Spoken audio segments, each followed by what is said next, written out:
Emma was 7 years old when her mother became very sick. The doctors said her mother had cancer.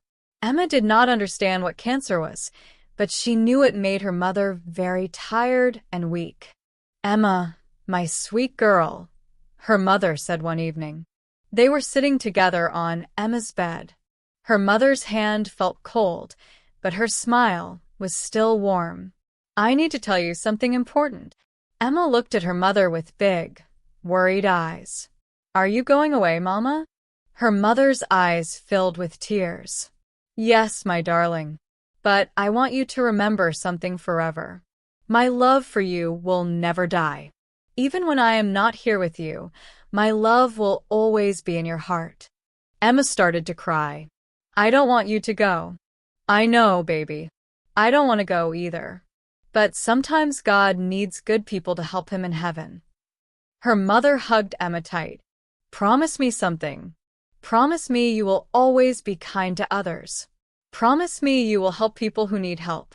When you do good things for others, you will feel my love with you." "I promise, Mama," Emma whispered. 3 weeks later, Emma's mother died. Emma was very sad. She felt like her heart was broken into 1,000 pieces. She went to live with her grandmother, who was also very sad but tried to be strong for Emma. Every night, Emma would look at the stars and talk to her mother.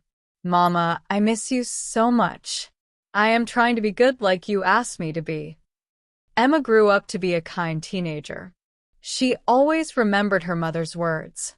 When she was 16, she started working part-time at a flower shop after school. The owner, Mrs. Chen, was a gentle old woman who became like a second grandmother to Emma. One day, a very sad man came into the flower shop. His name was Mr. Johnson. He wanted to buy flowers for his wife's funeral. Emma could see that he was very lonely and scared. "I don't know how I will live without her," Mr. Johnson said, his voice shaking. "We were married for 50 years. She was everything to me." Emma felt her heart break for this man. She remembered how she felt when her mother died. "Sir, I lost my mother when I was young. The sadness never completely goes away, but it does get easier. Your wife's love will always be with you, just like my mother's love is always with me." Mr. Johnson looked at Emma with surprise. This young girl understood his pain. "How do you know this?" he asked. "My mother told me before she died that love never dies. When we help other people, we feel that love again. Maybe you could help other people who are sad like you. It might make you feel better." Mr. Johnson thought about Emma's words. He bought beautiful white roses for his wife's funeral, but he also came back to the flower shop every week after that. He started bringing flowers to other people in the hospital who had no visitors. Emma had helped him find a way to feel his wife's love again by sharing it with others. When Emma was 18, something amazing happened. A lawyer came to her grandmother's house with important news. "Emma," the lawyer said, "a woman named Mrs. Patterson has left you a gift in her will. She was very sick, and she heard about how kind you were to Mr. Johnson. She wanted to help you go to college." Emma was shocked. She had never met Mrs. Patterson. "But why would she give me money? I don't understand." The lawyer smiled. "Mrs. Patterson wrote a letter for you." He gave Emma an envelope. Emma opened the letter with shaking hands. It said, "Dear Emma, I heard about how you helped Mr. Johnson when he was so sad about losing his wife. You showed him that love never dies when we share it with others. I am also dying, and I have no children. I want to give you money for college because I believe you will use your education to help many more people. Please study to become a teacher or a nurse or something that helps others. This is my gift to you and to all the people you will help in the future. With love, Mrs. Patterson." Emma cried happy tears. She could not believe that her small act of kindness had led to this amazing gift. Her grandmother hugged her tight. "Your mother would be so proud," her grandmother said. This is how love works. When you give love to others, it comes back to you in ways you never expect. Emma used Mrs. Patterson's gift to study at the university. She decided to become a teacher because she wanted to help children learn and grow. College was hard work, but Emma never forgot why she was there. During her 3rd year at university, Emma met David. He was studying to become a doctor. David was kind and funny, and he made Emma laugh even on her most difficult days. "I want to help sick children," David told Emma on their first date. "I lost my little brother to cancer when I was 12. I want to make sure other families don't have to go through what mine did." Emma felt her heart jump. David understood loss just like she did. They both wanted to help others because of their own pain. It was like they were meant to find each other. They studied together, supported each other, and fell deeply in love. When Emma graduated, David was there cheering for her. When David graduated from medical school, Emma was his biggest supporter. "We make a good team," David said to Emma. "You help children learn, and I help them get healthy. Together, we can change the world." Emma smiled. She could feel her mother's love all around her. Everything was working out exactly as it should. Emma and David got married in a small, beautiful ceremony. Emma's grandmother walked her down the aisle, and Emma carried white roses like the ones Mr. Johnson had bought for his wife. During their wedding ceremony, Emma looked up at the sky. "Thank you, Mama," she whispered. "Thank you for teaching me about love." Emma became a teacher at an elementary school. She loved working with children.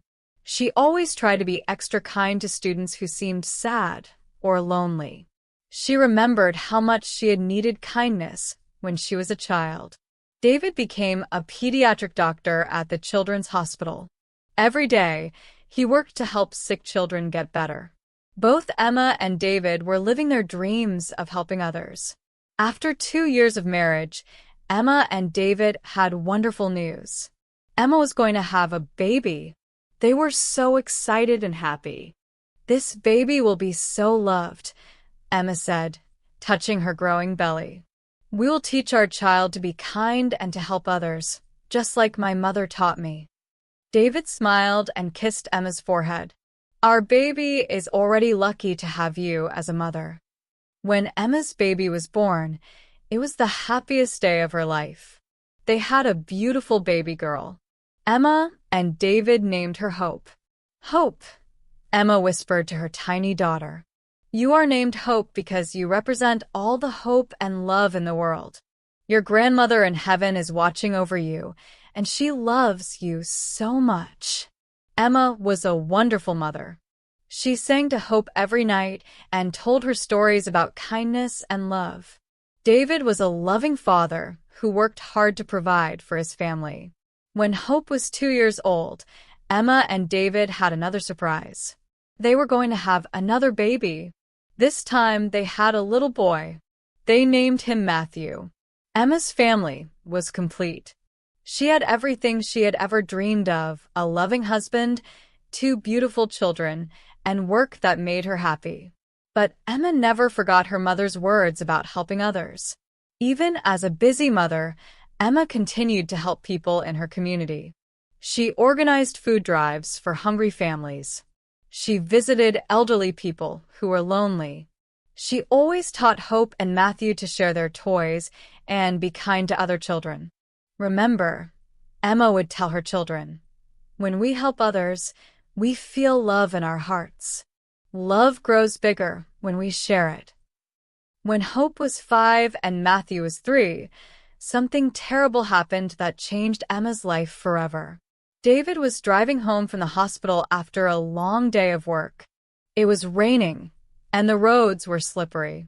Another driver ran a red light and crashed into David's car. David died instantly.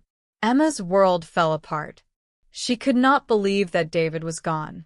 He was so young, so good, so needed by his patients and his family. Emma felt angry and confused. How could this happen to them? The funeral was filled with people whose lives David had touched. Parents of children he had saved, nurses who had worked with him, and doctors who had learned from him. Everyone talked about how kind and caring David had been, but Emma could barely hear their words.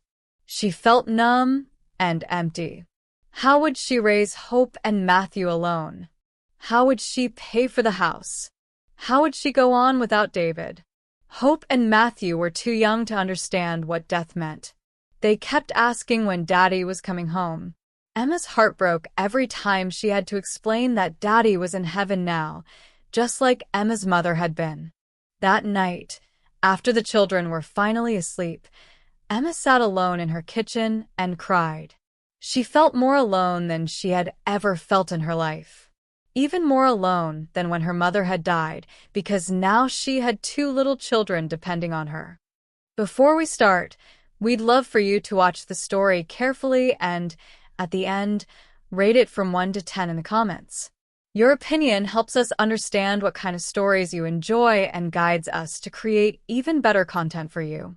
The first few months after David's death were the hardest time in Emma's life. Some days, she could barely get out of bed. But Hope and Matthew needed her, so she forced herself to keep going. Emma's grandmother, now very old but still wise, came to stay with them to help. "Emma, my dear," she said one evening, "I know you are in terrible pain. But remember what your mother taught you. Love never dies. David's love for you and the children will always be with you. And your mother's love is still with you too." Emma cried in her grandmother's arms. "I don't know how to do this alone, Grandma. I feel so lost." "You are not alone, Emma. You have David's love, your mother's love, and my love. You have Hope and Matthew, who need you. And you have all the people in this community who care about you. Remember how many people you have helped over the years? Now it's time to let them help you." Emma's grandmother was right. The community that Emma had served for so many years came together to help her. Mr. Johnson, who was now in his 80s, organized meals for Emma's family. Mrs. Chun from the flower shop brought flowers every week to brighten Emma's house. The parents of Emma's students took turns watching Hope and Matthew when Emma needed to work extra hours. This is what love looks like, Emma realized. When we help others, they help us back. We are all connected by love. Slowly, very slowly, Emma began to heal. She started each day by looking at pictures of David and her mother. "Help me be strong today," she would whisper. "Help me take care of our children." 2 years after David died, Emma was finally feeling stronger. She had learned to live with her grief, carrying it like a heavy bag that she would always have but had learned to manage. One day, a new student joined Emma's class. Her name was Lily, and she was 7 years old, the same age Emma had been when her mother died. Lily was very quiet and sad. She had just moved to town because her father had died in an accident. Emma's heart went out to Lily immediately. During lunch break, Emma sat with Lily in the empty classroom. "Lily," Emma said gently, "I heard about your daddy. I'm very sorry." Lily looked at Emma with big, sad eyes that reminded Emma of herself as a child. "I miss him so much, Mrs. Emma. I don't understand why he had to go away." Emma felt tears in her eyes. "I understand how you feel, Lily. My daddy died when I was about your age, and my husband died 2 years ago. Losing someone we love is the hardest thing in the world." Lily was surprised. "Your daddy and husband died too?" "Yes, they did. And I felt very sad, just like you do now. But I want to tell you something important that my mother told me before she died. Love never dies. Your daddy's love for you will always be in your heart. And when you do kind things for other people, you will feel his love with you." Emma spent extra time with Lily every day. She helped her with her schoolwork, ate lunch with her, and always made sure Lily knew she was cared for. Slowly, Lily began to smile again. She started making friends and participating in class activities. Lily's mother, Sarah, was so grateful to Emma. "You saved my daughter," Sarah said through tears. "I didn't know how to help her through her grief. You understood her pain in a way I couldn't." Emma hugged Sarah. "We help each other through difficult times. That's what people do when they love." As Hope and Matthew grew older, Emma made sure to tell them stories about their father and their grandmother they had never met. She wanted them to understand that they came from a long line of loving, caring people. "Your daddy was a doctor who helped sick children get better," Emma would tell them at bedtime. "Your grandmother in heaven taught me that love never dies and that we should always help others. This is who we are. This is our family legacy." Hope, now 8 years old, was very much like Emma. She was kind to everyone and always stood up for children who were being teased at school. Matthew, now 6, was gentle and caring like his father had been. One day, Hope came home from school very excited.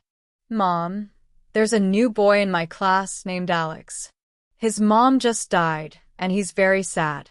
Can I invite him over to play? I think he needs a friend." Emma smiled, feeling proud and sad at the same time. Her daughter was already learning to see pain in others and want to help. "Of course, Hope. We always have room for someone who needs kindness." When Alex came over, Emma could see that he was carrying the same deep sadness she remembered from her own childhood. She made sure to give him extra hugs and attention. She told him that it was okay to be sad and that his mother's love would always be with him. Alex started coming over regularly. Emma, Hope, and Matthew became like a second family to him. Emma helped Alex's father, who was struggling to raise his son alone, just as Emma had struggled. "Thank you for helping us," Alex's father said to Emma one day. "I don't know what we would have done without your kindness." Emma smiled. "We all need help sometimes. When my husband died, this whole community helped me. Now I'm just passing that love forward." When Emma was 35, her grandmother became very sick and old. Emma spent as much time as possible with her, knowing that their time together was precious. "Emma," her grandmother said one evening, "I am so proud of the woman you have become. You have taken the love your mother gave you and multiplied it 1,000 times. You have helped so many people, Mr. Johnson, Lily, Alex, your students, your own children. This is the greatest gift anyone can give to the world." Emma held her grandmother's hand. "You and Mama taught me how to love. Everything good I have done comes from what you both gave me." "No, my dear. The love was always inside you. We just helped you find it. And now you are teaching Hope and Matthew to find the love inside them. This is how love never dies. It passes from one generation to the next, growing stronger each time." Emma's grandmother died peacefully in her sleep a few days later. Emma was sad, but she was also grateful for all the years they had together and all the wisdom her grandmother had shared with her. At the funeral, Emma was amazed to see how many people came to honor her grandmother. There were people Emma didn't even know, people her grandmother had helped in quiet ways over the years. "Your grandmother touched so many lives," Mr. Johnson said to Emma. He was now almost 90, but still came to pay his respects. "Just like you do. Just like your mother did. It's a beautiful legacy." Years passed. Hope grew up to become a nurse, inspired by her father's work and her mother's kindness. Matthew became a teacher, just like Emma. Both children had learned their family's most important lesson: love never dies when you share it with others. Emma continued teaching and helping people in her community. She started a support group for widows and widowers, helping people who were going through what she had experienced. She volunteered at the children's hospital where David had worked. She organized community events to help families in need. One day, when Emma was 50 years old, she received a letter that made her cry happy tears. It was from Lily, the sad little girl who had joined Emma's class many years ago. "Dear Mrs. Emma," the letter said, "I am now a social worker, and I help children who have lost their parents. I became a social worker because of you. You showed me that people who have experienced pain can use that pain to help others. You taught me that love never dies. I think about you every day, and I try to be as kind and caring as you were to me. Thank you for saving my life and showing me how to save others." Emma sat in her kitchen, holding Lily's letter, and felt overwhelmed with joy. She looked at the pictures on her wall: her mother, her grandmother, David, Hope, Matthew, and all the children she had taught over the years. "Do you see, Mama?" she whispered to her mother's photograph. "Do you see how far your love has traveled? You taught me, I taught my children and my students, and now they are teaching others. Your love will never die because it keeps growing and spreading." #epilogue. The love that lives forever. Emma is now a grandmother herself. Hope has 2 children and Matthew has 1. Emma tells them the same stories her mother and grandmother told her, stories about kindness, love, and helping others. Every evening, Emma sits on her porch and watches the sunset. She thinks about all the people who have touched her life and all the people she has been able to help. She thinks about her mother, who died when Emma was so young but whose love shaped everything Emma became. Mr. Johnson passed away at the age of 95, but not before telling Emma that meeting her had given him 25 extra years of meaningful life. Mrs. Chin left the flower shop to Emma when she died, asking Emma to continue using flowers to bring joy to people's lives. Lily sends Emma letters every year, telling her about the children she is helping. This is how it works. Emma tells her grandchildren as they sit with her on the porch. Love never dies. It just keeps moving from person to person, heart to heart, generation to generation. Your great-grandmother's love is in my heart, and my love is in your parents' hearts, and their love is in your hearts. And someday, you will pass this love to your children.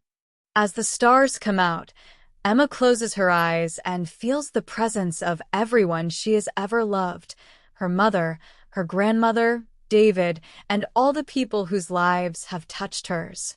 She knows that love truly never dies.